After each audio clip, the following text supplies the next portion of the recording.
Honey, when was the last time you baked a cake? Last week, dear. I was brought up in the Betty Crocker era. You had to get married and you had to have a child. That's what it was about, to meet the guy, to get married, to have babies, to be the president of the PTA. Every place I went for interviews, the only thing they wanted to know was, can you type?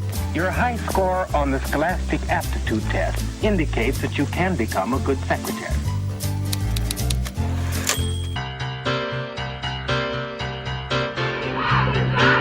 I feel the earth move under my feet. It was like a tsunami. It was like something was boiling under the earth and we could bring it up. It was as if a great floodlight had gone on and it illuminated everything. We had to change the system. Everything in the workplace, everything in the political sphere, everything in the domestic sphere. What we are talking about is a revolution and not a reform. It was exhilarating. It was also somewhat torturing because we were breaking new ground. In order to get people's attention, you gotta blow a loud trumpet. You gotta beat the drum loudly. And nobody listens to you when you go quietly into the night. When you hear so many people around you telling your story, you then come to understand that it's not really your story. It's a lot of people's story. The Senator Tommy Burks was tragically assassinated by his opponent in that particular race.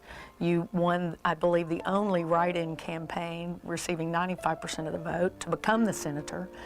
And that had to be such a challenge in your personal life as well as carrying on his legacy. I'm sure you walked his senatorial walk every day.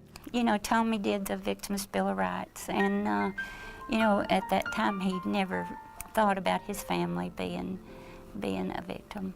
And I've always continued that and worked on the implementation of that, because that passed the year that he got killed, and so we had to put all the acts in code, and so I worked. That was the first thing I did. So that was, you know, that kept me busy. And then domestic violence. He'd always worked with domestic violence, and those are the issues that were. I pretty much followed the things that he had done, you know, and because he talked about those and they were important to him.